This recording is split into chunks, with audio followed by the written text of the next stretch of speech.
Hi hello ನಮಸ್ಕಾರ ಸ್ನೇಹಿತರೆ.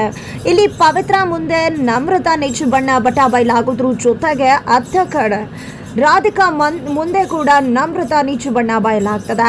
ಹಾಗಿದ್ರೆ ಏನಾಯ್ತು, ಏನು ಕಥೆ, ಇದು ಎಲ್ಲವನ್ನ ಕೂಡ ತಿಳ್ಕೊಬೇಕು ಅಂದರೆ ಈಗಲೇ ನಮ್ಮ ಈ ಚಾನಲ್ನ ಸಬ್ಸ್ಕ್ರೈಬ್ ಮಾಡಿ, ಹಾಗೆ ಒಂದು ವಿಡಿಯೋವನ್ನು ಪೂರ್ತಿಯಾಗಿ ನೋಡೋದನ್ನು ಯಾವುದೇ ಕಾರಣಕ್ಕೂ ಕೂಡ ಮರಿಬೇಡಿ. ಇಲ್ಲಿ ದೇವ್ ಅವ್ರಿಗೆ ತನ್ನಿಂದಾನೇ ಆಕ್ಸಿಡೆಂಟ್ ಆಯಿತು ಅಂತ ಹೇಳಿ ಪವಿತ್ರ ತುಂಬಾ ಗಿಲ್ಟ್ ಫೀಲ್ ಮಾಡ್ಕೊತಿದ್ದಾರೆ. ಜೊತೆಗೆ ದೇವ್ ಒಳ್ಳೆತನ ಏನು ಅನ್ನೋದು ಕೂಡ ಇಲ್ಲಿ ಗೊತ್ತಾಗಿದೆ ಪವಿತ್ರಾಗೆ. ಜೊತೆಗೆ ತನ್ನ ಗಂಡ ದೇವ್ನ ಹಾರೈಕೆಯಲ್ಲಿ ಮುಳುಗಿದಾಳೆ ಇಲ್ಲಿ ಪವಿತ್ರ ಅಂತ ಹೇಳ್ಬೋದು. ನಿಜಕ್ಕೂ ದೇವ ಬೇಗ ಬೇಗ ಹುಷಾರಾಗ್ತಿದ್ದಾರೆ ಅಂದರೆ ಅದಕ್ಕೆ ಕಾರಣ ಪವಿತ್ರ ಅಂತಾನೆ ಹೇಳ್ಬೋದು. ಈ ಒಂದು ಸಮಯದಲ್ಲಿ ದೇವ್ ಮತ್ತೆ ಪವಿತ್ರ ಬಾಂಡಿಂಗ್ ಕೂಡ ಸಖತ್ತಾಗಿ ಇಂಪ್ರೂವ್ ಆಗ್ತದೆ. ಇವರ ಒಂದು ಬಂಧ ಕೂಡ ಬೆಸೆದಿದೆ ಅಂತ ಹೇಳ್ಬೋದು. ಇತ್ತ ಕಡೆ ತುಂಬಾ ಚೆನ್ನಾಗಿ ಹಾರೈಕೆ ಮಾಡ್ತಿರ್ತಕ್ಕಂಥ ಪವಿತ್ರ ಗಂಡನ್ಗೆ ಒಂದು ಕೆಲಸ ಮಾಡೋದಕ್ಕೂ ಕೂಡ ಬಿಡ್ತಾ ಇಲ್ಲ. ತಾನೇ ಶರ್ಟ್ ಬಟನ್ ಕೂಡ ಹಾಕ್ತಿದ್ದಾಳೆ. ಹಾಕೋ ಸಂದರ್ಭದಲ್ಲಿ ಎರ ಬಿರಿ ಹೆಂಗೆಂಗೋ ಎಡವಟ್ಟಾಗಿ ಹಾಕ್ಬಿಡ್ತಾಳೆ. ಅದನ್ನ ನೋಡ್ದಂತ ದೇವ್ ನಗೋಕ್ ಶುರು ಮಾಡ್ತಾರೆ. ಯಾಕೆ ನಗ್ತಾ ಇದ್ರಾ ನೀವು ಅಂತ ಹೇಳಿ ಪವಿತ್ರ ಕೇಳಿದಾಗ, ನೋಡ್ರಿ ಬಟನ್ ಹೇಗೆ ಹಾಕಿದ್ರೆ ಒಳ್ಳೆ ಚಿಕ್ಕ ಮಕ್ಳ ತರ ಬರ್ದೇ ಇರುವ ಹಾಗೆ ಅಂದಾಗ ನನ್ನ ತಮ್ಮ ಕೂಡ ಇದೇ ರೀತಿ ಹಾಕೋತಾ ಇದ್ದ, ದಡ್ಡ ಅವನು ಅಂತ ಹೇಳಿ ಪವಿತ್ರ ಹೇಳಿದಾಗ, ಹೌದಾ ಹಾಗಿದ್ರೆ ಈ ರೀತಿ ಬಟನ್ ಹಾಕೋದು ದಡ್ರು ಅಂದಮೇಲೆ ನೀವು ಕೂಡ ದಡ್ಡಿನೇ ತಾನೇ ಅಂತ ಹೇಳಿ ರೇಗಿಸ್ತಾರೆ ದೇವ್. ಆಗ ಪವಿತ್ರ ಹಾಗೆ ಸಿಟ್ಟು ಮಾಡ್ಕೋತಾರೆ, ಹುಸಿ ಮುನಸನ್ನು ತೋರಿಸ್ತಾರೆ. ನಂತರ ಇಲ್ಲಿ ಪವಿತ್ರನೇ ಮತ್ತೆ ಆ ಬಟನನ್ನು ತೆಗೆದು ಕರೆಕ್ಟಾಗಿ ಬಟನನ್ನು ಹಾಕ್ಕೊಡ್ತಾರೆ. ಹಾಗೆ ದೇವ್ ಮತ್ತು ಪವಿತ್ರ ನಡುವೆ ಕಣ್ಕಣ್ಣ ಸಲಿಗೆ, ಜೊತೆಗೆ ಇಬ್ಬರ ನಡುವೆ ಬಂಧ ಕೂಡ ಸಖತ್ತಾಗಿ ಬೆಸೆತಿದೆ ಅಂತ ಹೇಳ್ಬೋದು. ಇದರ ನಡುವೆ ಈ ಕಡೆ ರಾಧಿಕಾ ಅವರು ತುಂಬ ಅಂದರೆ ತುಂಬ ಮಗನ ಬಗ್ಗೆ ಯೋಚನೆ ಮಾಡ್ತಿದ್ದಾರೆ. ಕೆಲಸದ ಕಡೆ ಕೂಡ ಅಷ್ಟಾಗಿ ಕಾನ್ಸಂಟ್ರೇಟ್ ಮಾಡೋಕ್ಕಾಗ್ತಿಲ್ಲ. ಈ ಕಡೆ ತಾತ ಕೂಡ ತನ್ನ ಮಗ ಬರೋದನ್ನ ಕಾಯ್ತಿದ್ದಾರೆ. ಯಾಕಂದರೆ ದೇವ್ ತಂದೆ ಇನ್ನೂ ಕೂಡ ಮಗನ ನೋಡೋದಕ್ಕೆ ಬಂದಿಲ್ಲ, ಎಲ್ಲೋ ಹೊರಗಡೆ ಹೋಗಿದ್ದಾರೆ.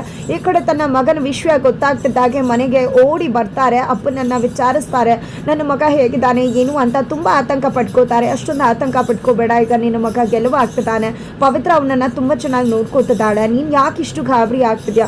ಮೊದಲು ಹೋಗಿ ರಾಧಿಕಾ ಹತ್ರ ಮಾತಾಡು, ಅವಳು ತುಂಬಾನೇ ಡಿಸ್ಟರ್ಬ್ ಆಗಿದ್ದಾಳೆ, ಮಗಂಗೀಗ ಹೀಗೆ ಆಗೋಯ್ತಲ್ಲ ಅಂತ ಹೇಳಿ. ಹಾಗಾಗಿ ನೀನು ಹೋಗಿ ಮೊದಲು ಅವಳ ಜೊತೆ ಮಾತಾಡು, ಆಮೇಲೆ ಮಗನ್ನ ಹೋಗಿ ನೋಡು ಅಂತ ಅಪ್ಪ ಹೇಳ್ತಾರೆ. ಹಾಗಾಗಿ ಸರಿ ಆಯಿತು ಅಂತ ಹೇಳಿದೆ. ಇಲ್ಲಿ ದೇವ್ ತಂದೆ ರಾಧಿಕಾ ಅವರ ಬಳಿಗೆ ಬರ್ತಾರೆ. ರಾಧಿಕಾ ಅವ್ರಿಗಂತೂ ಗಂಡನ್ನ ನೋಡ್ತಿದ್ದಾಗೆ ಸಿಟ್ಟಾಗ್ಬಿಡುತ್ತೆ.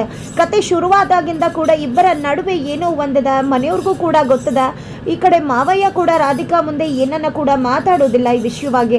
ಆದರೆ ರಾಧಿಕಾ ಅವ್ರು ಯಾಕೆ ಇಲ್ಲಿ ಗಂಡನ ವಿಷಯವಾಗಿ ಕೋಪ ಮಾಡ್ಕೊಂಡಿದ್ದಾರೆ, ಯಾಕೆ ಮಾತಾಡ್ಸೋದಿಲ್ಲ? ಅವರಿಬ್ಬರ ನಡುವೆ ಇರ್ತಕ್ಕಂಥ ಗುಟ್ಟೇನು ಯಾವುದೊಂದು ಕೂಡ ಇನ್ನೂ ಕೂಡ ರಿವೀಲ್ ಆಗಿಲ್ಲ.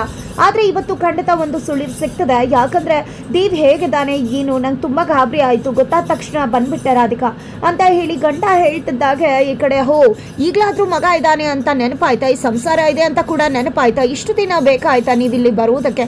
ಮಗಂಗೆ ಆಕ್ಸಿಡೆಂಟ್ ಆಗಿದೆ, ನನ್ನ ಮಗ ಹೇಗಿದ್ದಾನೋ ಏನು ಮೊದಲು ನೋಡಬೇಕು ಅಂತ ಹೇಳಿ ಬರಲಿಲ್ಲ, ಇವತ್ತು ಬರ್ತಾ ಇದ್ದೀರಲ್ಲ ನೀವು. ಪಾಪ ನಿಮಗೆಲ್ಲ ನಾವೆಲ್ಲ ನೆನಪಾಗ್ತೀವಿ, ನಿಮಗೆ ನಮ್ಮ ಮರೆಸುವಂಥವ್ರೆ ಇದ್ದಾರಲ್ವಾ, ಅವ್ರು ಬಿಟ್ಟರು ನಿಮ್ಗೆ ಯಾಕೆ ನೆನಪಾಗ್ತಾರೆ ಅಂತ ಹೇಳಿ ಮಾತನಾಡ್ತಾರೆ.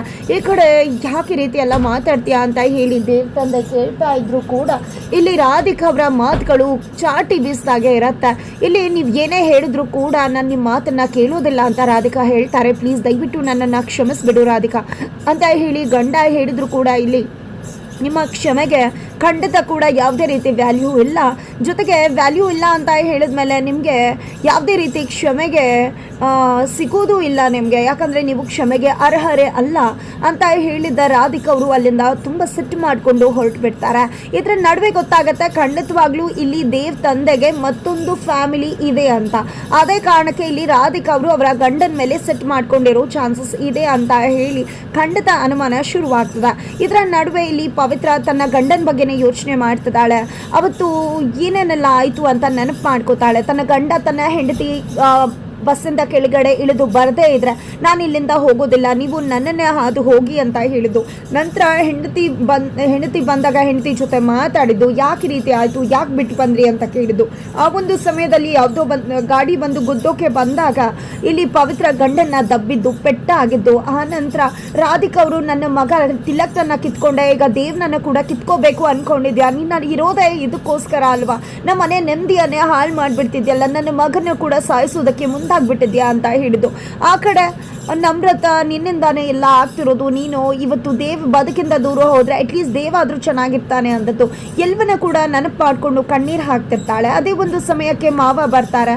ಮಾವ ಬಂದಿದ್ದೆ ಮಾವಯ್ಯ ಅಂತ ಹೇಳಿದಾಗ, ಯಾಕಮ್ಮ ಏನಾಯಿತು ಆರಾಮಾಗಿದ್ದಾನಲ್ವಾ ದೇವ್ ಅಂದಾಗ ಹಾಂ ಮಾವ ಆರಾಮಾಗಿದ್ದಾರೆ ಮಲ್ಕೊಂಡಿದ್ದಾರೆ.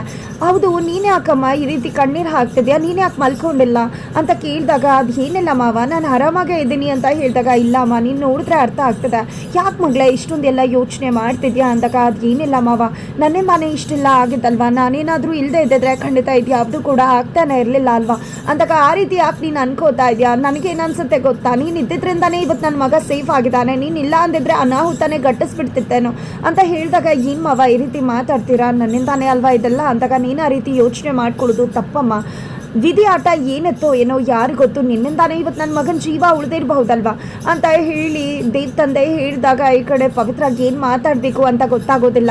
ನಂತರ ನೀನೇನು ಯೋಚನೆ ಮಾಡಬೇಡ ಮಗಳೇ, ಆರಾಮಾಗಿರು, ನಿನ್ನ ಗಂಡನ್ನ ನೋಡ್ಕೊಳ್ಳೋದು ನಿನ್ನ ಪಾಪ ಪ್ರಜ್ಞೆಯಿಂದಾಗಿ ನೋಡ್ಕೋತಿದ್ಯಾ ಅಂತ ದೇವ್ಗೆ ಅನ್ನಿಸ್ಬಾರ್ದು, ಖಂಡಿತ ಅದು ಪ್ರೀತಿಯಿಂದ ಇರಬೇಕು. ಆಗ ದೇವ್ಗೂ ಅನಿಸೋದಿಲ್ವಾ ನನ್ನ ಹೆಂಡತಿ ತಪ್ಪು ಮಾಡಿಬಿಟ್ಟೆ ಅನ್ನೋ ಕಾರಣಕ್ಕೆ ನನ್ನ ನೋಡ್ಕೋತಿದ್ದಾಳೆ, ಅದು ಪ್ರೀತಿ ಅಲ್ಲ ಜಸ್ಟ್ ಅನುಕಂಪ ಅಂತ ಆ ರೀತಿ ಫೀಲ್ ಮಾಡೋಕೆ ಬಿಡಬೇಡ ಅಮ್ಮ, ಇದು ನಿಜವಾದ ಪ್ರೀತಿ ಆಗಿರ್ಬೇಕು ಅಂತ ಹೇಳಿ ಪವಿತ್ರಾಗೆ ಬುದ್ಧಿ ಹೇಳಿ ಅಲ್ಲಿಂದ ಹೊರಡ್ತಾರೆ. ನಂತರ ಇಲ್ಲಿ ದೇವ್ ಚಳಿಯಿಂದ ನರಳುತ್ತಿರ್ತಾರೆ, ಪವಿತ್ರ ಕೈಯನ್ನ ಹಾಗೆ ನಿದ್ರೆಯಲ್ಲಿ ಇಟ್ಕೊಂಡು ಬಿಡ್ತಾರೆ. ಆಗ ಇಲ್ಲಿ ಪವಿತ್ರ ದೇವ್ನನ್ನ ನೋಡಿದೆ, ಏನಿದು ಇಷ್ಟು ಬಿಸಿ ಆಗಿದೆ, ಏನು ಮಾಡಲಿ ನಾನು ಅಂತ ಹೇಳಿ ತಬ್ಬೆ ಮಾಡ್ಕೊಂಡಿದ್ದೆ.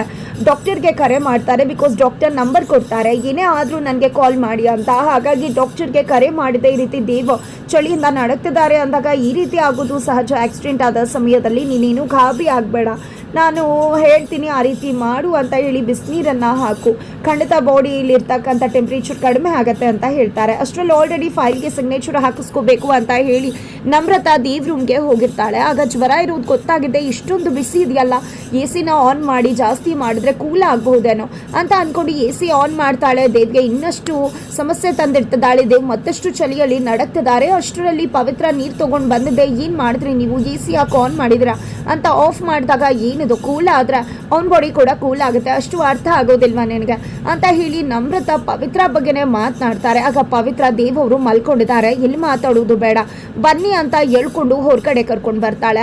ಏನಾಗಿದೆ ನಿಮಗೆ, ಯಾಕೆ ರೀತಿ ಮಾಡ್ತಿದ್ರಾ ನೀವು ಅಂದಾಗ ನೀನು ನನ್ನ ಹತ್ರ ಹೇಳೋಕೆ ಬರಬೇಡ, ನನ್ನ ದೇವ್ ಮಧ್ಯೆ ನೀನು ಬರೋ ಅವಶ್ಯಕತೆ ಇಲ್ಲ, ನನ್ನ ದೇವ್ನ ಹೇಗೆ ನೋಡ್ಕೋಬೇಕು ಅಂತ ನನಗೆ ಗೊತ್ತು ಅಂತ ನಮ್ರತಾ ಹೇಳಿದ ತಕ್ಷಣ ಕೋಪ ಎಲ್ಲಿರುತ್ತೋ ತೆಗೆದು ಬಾರಿಸೋದಕ್ಕೆ ಮುಂದಾಗ್ಬಿಡ್ತಾಳೆ ಪವಿತ್ರ. ಅಷ್ಟರಲ್ಲಿ ತಾತ ಬಂದು ಏನಾಯಿತು ಏನು ಅಂದಾಗ ಇಲ್ಲಿ ಪವಿತ್ರ ಏನನ್ನ ಕೂಡ ಬಿಟ್ಕೊಡೋದಿಲ್ಲ. ಇಲ್ಲಿ ನಮ್ರತ ಅವ್ರನ್ನ ಅತ್ತೆ ನೋಡ್ಕೊಳ್ಳಿ ಡಿಸ್ಟರ್ಬ್ ಆಗಿದ್ದಾರೆ, ನಾನು ಇವ್ರನ್ನ ನೋಡ್ಕೋತೀನಿ ಅಂತ ಹೇಳ್ತಿದ್ದೆ ಅಂದಾಗ ತಾತ ಕೂಡ ಹೌದಮ್ಮ ನಮ್ರತ ನೀನು ರಾಧಿಕಾನ ನೋಡ್ಕೊ, ಪವಿತ್ರ ದೇವ್ನ ನೋಡ್ಕೋತಾಳೆ ಅಂತ ಹೇಳ್ಬಿಡ್ತಾರೆ. ನಂತರ ಪವಿತ್ರ ಫೋನ್ಗೆ ಒಂದು ವಿಡಿಯೋ ಬರುತ್ತೆ, ವಿಡಿಯೋ ನೋಡಿ ತಬ್ಬಿಬ್ಬಾಗ್ತಿದ್ದಾಳೆ, ಬಿಕಾಸ್ ದೇವ್ಗೆ ಆಕ್ಸಿಡೆಂಟ್ ಮಾಡಿದ್ದು ಕೂಡ ನಮ್ರತಾನೇ ಆಗಿದ್ದಾಳೆ. ಈ ಒಂದು ವಿಡಿಯೋನ ರಾಧಿಕಾ ಅತ್ತೆ ನೋಡಿದ್ರೆ ಮುಗೀತು ನನ್ನ ಕತೆ ಅಂತ ಅನ್ಕೋತಿದ್ದಾಗನೇ ಅಲ್ಲಿಗೆ ರಾಧಿಕಾ ಅವರು ಎಂಟ್ರಿ ಕೊಡ್ತಾರೆ. ಬಟ್ ರಾಧಿಕಾ ಅನ್ಕೊಳ್ಳೋದಿಲ್ಲ, ನಮ್ರತಾ ಮೋಮ್ ಯಾಕೆ ನನ್ನ ತಲೆ ಬಿಸಿ ಆಗಿದೆ, ಮತ್ತೆ ನನ್ನ ತಲೆ ಕೆಡಿಸ್ಬೇಡ ಸುಮ್ಮನಿರು ಅಂತ ಹೇಳ್ತಿದ್ದಾಗೆ ಅಲ್ಲಿರೋದು ರಾಧಿಕಾ ಅಂತ ಗೊತ್ತಾಗಿದೆ. ಇವ್ರು ಏನಾದರೂ ನನ್ನ ಮಾತು ಕೇಳಿಸ್ಕೊಂಡ್ರ ಅಂತ ಅಂದ್ಕೊಂಡು ಫೋನ್ ಕೆಳಗಡೆ ಇಟ್ಕೊಂಡಿದ್ದಾಳೆ. ರಾಧಿಕಾ ಅವರು ವಿಡಿಯೋವನ್ನು ನೋಡ್ತಿದ್ದಾರೆ. ಕೊನೆಗೂ ನಮ್ರತಾ ನಿಜ ಬಣ್ಣ ಏನು ಅನ್ನೋದು ರಾಧಿಕಾ ಮುಂದೆ ಬಯಲಾಗ್ಬಿಟ್ಟಿದೆ. ಹಾಗಿದ್ರೆ ಮುಂದೇನಾಗುತ್ತೆ ಅಂತ ತಿಳ್ಕೊಬೇಕು ಅಂದರೆ ಮುಂದಿನ ವಿಡಿಯೋಗೆ ವೀಟ್ ಮಾಡೋದನ್ನು